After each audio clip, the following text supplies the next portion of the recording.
അവസാന 6 സീസണുകളിൽ 5 തവണയും premier league ജേതാക്കൾ. കഴിഞ്ഞ നവംബർ അവസാനം വരെ തോൽവിയറിയാതെ 32 കളികളുമായി കുതിപ്പ് തുടർന്നവർ. ഇതത്രയും പഴങ്കഥയാകുമെന്നും തുടർ തോൽവികളുടെ നിലയില്ലാ കയത്തിലേക്ക് മാൻ സിറ്റി മുങ്ങിത്താഴുമെന്നും പെപ് ഗാർഡിയോളയും ആരാധകരും ദുസ്വപ്നത്തിൽ പോലും കണ്ടു കാണില്ല. ആഴ്സണലിനോട് 1-നെതിരെ 5 ഗോളുകളുടെ തോൽവി നേരിട്ടത് മാൻ സിറ്റി ആരാധകരെയും ടീമിനെയും ഞെട്ടിക്കാൻ പോകുന്നതല്ലായിരുന്നു. ജയമകുന്ന തുടർ മത്സരങ്ങൾ. സ്പോർട്ടിങ്ങിനോടേറ്റ 4-1 ടോട്ടനാമിനോട് 4-0, ഫെയ്നോർദിന് മുന്നിൽ 3-0 വീണിട്ട് അധികം നാളുകളായിട്ടില്ല. ഡാർബിയിൽ സമീപകാല ചരിത്രം മാറ്റിയെഴുതി ഗതി കിട്ടാതലയുന്ന മാഞ്ചസ്റ്റർ യുണൈറ്റഡ് വിജയിച്ചതും സമീപ ചരിത്രം. പുതുവർഷത്തിൽ കാര്യങ്ങൾ മാറിമറിയുമെന്ന് തോന്നിച്ചു. ചാമ്പ്യൻസ് ലീഗിൽ PSG മാത്രമാണ് ടീം ആഴ്ചകൾക്കിടെ തോറ്റത്.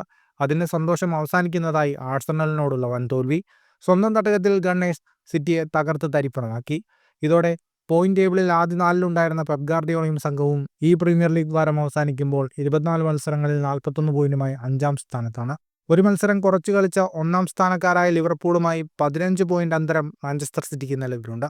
മാഞ്ചസ്റ്റർ സിറ്റിയെ കാത്തിരിക്കുന്നത് കനത്ത പോരാട്ടങ്ങളുടെ ഫെബ്രുവരിയാണ്.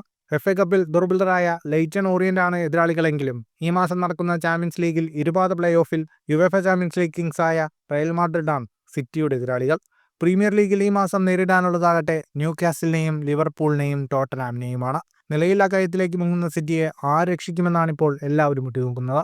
തുടർ തിരിച്ചടികളിൽ വലയുമ്പോഴും അതിന് മാറ്റം വരുത്താൻ പണം വാരിയെറിഞ്ഞ് 4 താരങ്ങളെയാണ് സിറ്റി ഈ ട്രാൻസ്ഫർ വിൻഡോയിൽ തട്ടകത്തിലെത്തിച്ചത്.